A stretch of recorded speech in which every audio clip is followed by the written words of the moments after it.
Hello children, welcome to my class. This is your Shalya ma'am teaching you 10th class Hindi, and today I am going to tell you that what type of questions may come from this poem and how to write the answers from our summary itself.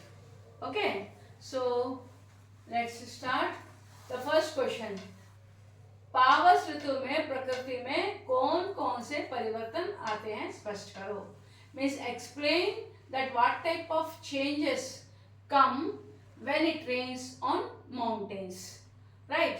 So इसके लिए क्या लिखना है? First answer में first line should be like पावस ऋतु में प्रकृति में इस तरह के परिवर्तन आते हैं. इस तरह के means this type of changes appear. So and you have to write point wise. First one what will write, पर्वत प्रदेश में वर्षा ऋतु के समय प्रकृति क्षण क्षण बदलती रहती है. Okay, and then what you have to write, पर्वत. सेकंड पॉइंट, पर्वत करघनी के रूप में धरती को घेरे हुए दिखते हैं. ओके, एंड देन पर्वत अपने ऊपर खिले फूल रूपी आंखों से. This is long line, so I hope it is better if you don't write. Okay, so first one is पर्वत प्रदेश में वर्षा ऋतु के समय प्रकृति क्षण क्षण बदलती है. सेकंड पॉइंट इज पर्वत करघनी के रूप में धरती को घेरे हुए दिखते हैं. Okay, and then what you will write, झरने पर्वतों का गुणगान करते सुनाई देते हैं.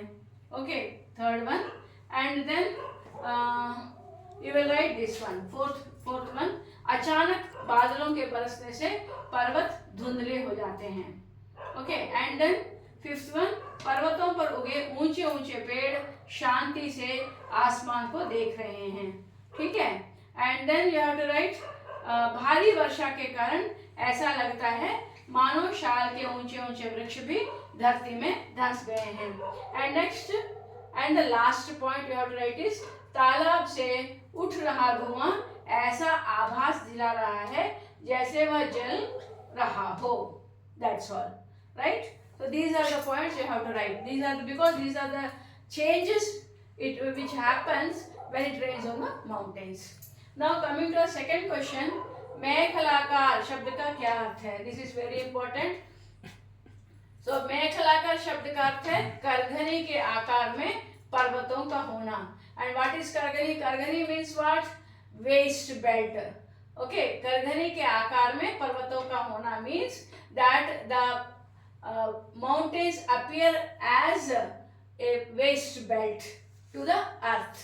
And after writing this you can write like पर्वत करघनी के रूप में धरती को घेरे हुए दिखते हैं.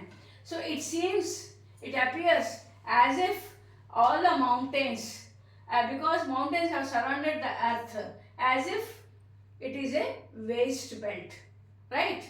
And now here third question, सहस्र दृग सुमन का क्या अर्थ है?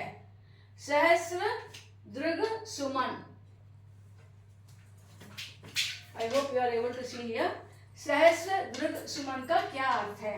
सहस्र दृग सुमन मीन्स हजारों आंख रूपी पुष्प, thousands of flowers appearing as eyes. Okay, जिसका कवि ने ऐसा वर्णन किया है, you have to write this also, which our poet has explained like this, how कि पर्वत